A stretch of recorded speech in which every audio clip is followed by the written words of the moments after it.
this as well.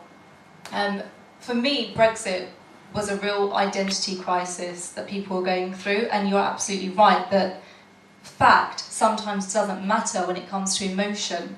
And the whole Leave campaign was emotional, whereas the Remain campaign was factual. And people don't care about facts because we're in a completely revolutionary kind of tide in society at the moment. People want radical change, and that's why someone like Trump has come into power. People don't care, you know, it's about rousing those emotions. I think that's why Corbyn has a lot of traction at the moment.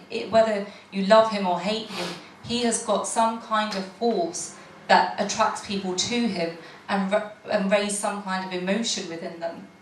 So I think Brexit was a real kind of emotional campaign, but it was an identity crisis in the fact that immigration was so at the forefront with it that people, you know, they thought that immigration would be solved with Brexit, which leads on to your question about racism. And of course, you know, we did see a rise in hate crime and racism, and that's because people felt that with Brexit we can own our land, and that's a form of trying to get our identity back. And you know, you could say, Vince Cable said about how it was older people voting with a colonial mindset. Now you can't brush everyone with that, you can't throw with that kind of mindset and opinion, but it really is a way of saying, you know, I own this land, you go back home, and it's about trying to find the place called home, and the easiest way to do that is by ownership. So I think in terms of validating racism, yes, there was a rise in it. I can't say I see it much with callers or anything of the sort, which is nice. And I think that the solution to that is really creating initiatives that are integrating. So some kind of initiatives where, because at the moment we've got such segregation, you know, Brexit is the ultimate segregation. We want to be individual.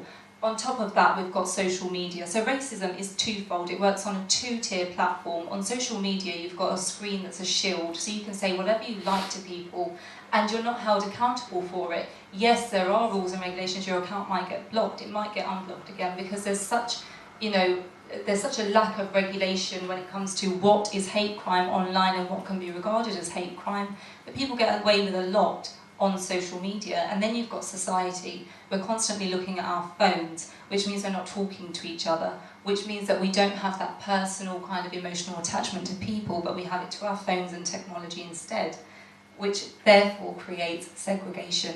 So we need to stop using our phones, we need to have integration initiatives, and to understand that actually we are in a multicultural society. It probably isn't ever going to change.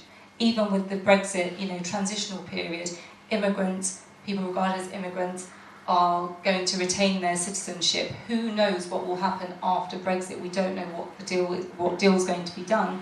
And actually, communities thrive with multiculturalism, and the sooner we see that, the better it will be for us.